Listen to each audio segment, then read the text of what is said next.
Really, what does it take to start a great business? How much does it cost? There are two affordable costs that you have to make for you to start a very great business. And today in LTB, in the fourth episode of our journey from small to big, we're going to learn about the cost of starting a great business. The first cost that you need to pay, it is paying attention. The cost of paying attention comes in four ways. First, you have to pay attention to the market. You have to pay attention to the customers. You have to pay attention to your systems. Lastly, you have to pay attention to the numbers. Paying attention to the market is really listening to the market trend, the market direction. And every entrepreneur has to have faith, to possess what I call faith. And faith is the ability to see the invisible, the ability to predict the future, not only to guess, but to be able to see it and visualize and position your business into that future. Back in 1988, George Eastman and Henry Strong started Kodak, a 15 billion business. After a decade of dominance, Kodak was declared bankrupt in 2012. But before that, and I think what killed Kodak was inability of the company to sense that digital photography will destroy its market. In 1981, when Sony introduced the first electronic camera, the head of marketing, Vince Baraba, was asked by one of the Kodak retailers whether they should be worried with the introduction of digital photography. And he decided to take a survey, and he brought some statistics to Kodak, and they were about bad news and good news. And he said that the bad news is that yes, digital photography is a threat to Kodak's existence. But the good news is that it will take 10 years for them to be disrupted. And they were right. But within the 10 years, Kodak did nothing to prepare themselves for the future. But they lived in denial. They made worst mistake. They invested $500 million to improve the quality of their film. But 2012, this company died. Nokia, we talked in our previous video, moved from industry to industry. But Nokia moved from good to better to death. And I'm not saying that Nokia doesn't exist now, but I'm saying that they stopped paying attention to the market, because as they were paying attention, they were able to move from industry to industry. Kodak paid attention. They were able to get statistics about the market, but they failed to act on it. Paying attention to the market requires you as an entrepreneur to be able to look into the future and position your business there and make significant changes so that you are positioned to be better tomorrow.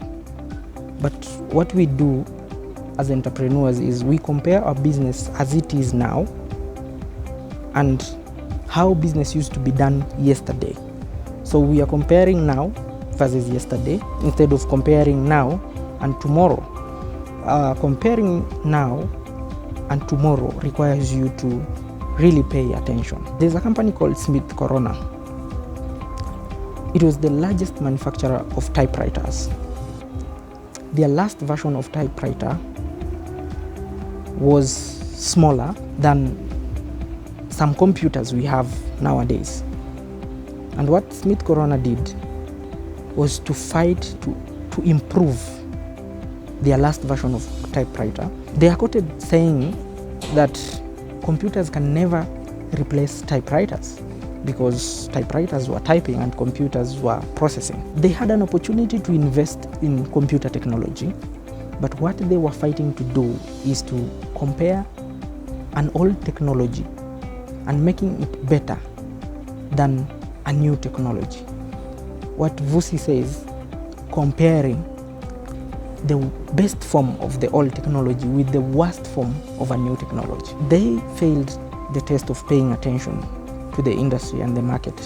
What they would have done is to change tactics. They lived in a state of denial, just like Kodak, denying that technology is a threat to their business. Have you met someone that comes to you and tells you that they have such a great idea, but that idea is just great to them? But is that idea great to the market? Is it great to the customer? And sometimes when you're paying attention, people don't have to speak to you. You don't really have to be talked to for you to listen. You can listen through observation. I suggest that before you call it a great idea, try to see what the customers call it. Another cost that you have to pay is paying attention to your systems. Great systems are what makes great business. McDonald's, for example, is great not because of the hamburgers, but because of the system that they have created of franchise worldwide. And most businesses, for you to create a business that is great, then you have to be able to pay attention to the system that becomes the bloodline of your business. Apple, for example, has a special way of doing their business. They have a special way of branding their outlets. They have a special way of doing displays. And that is a system that they have paid attention to and made them stand out. Another cost that you have to do is paying attention to your numbers. Because as an entrepreneur, then you have to really be keen to your numbers. It is sad that most business people start businesses, but they don't look at the numbers, and that is what we call in business the bottom line. You have to look at your figures each time and ask yourself, how do you make them better? Because you don't do business just for the sake of being self-employed. One of the objectives of being an entrepreneur is to make money, and so your numbers have to mean something. The second cost of building a great business is paying upfront, because you see, you have to pay now and enjoy later, and this is what we call delayed gratification. What I see in most business people is that once they kick off and they have what we call startups and they make a little money, their lifestyle changes. And this concept of you paying now and enjoying later, meaning that you delay the gratification of now so that you can enjoy later. And delayed gratification doesn't mean no gratification. Most business people choose to enjoy now and pay later. And so for you to build a great business, I have to submit that you have to have the ability to endure, to pay now, whether it is driving an old car for some time, to postpone that gratification of owning a Range Rover now so that you can invest more to build your business. I hope this video is helpful and it has taught you the costs that you need to pay for you to start a great business. So go to the comment section, go to my page, Mr. Wambele, click the like button, click the notification button so that you can get more videos like this. Go to the comment section, let me know about what you think about the cost of starting a great business. If there's any cost that I've forgotten to mention, let's continue the discussion there. See you next time.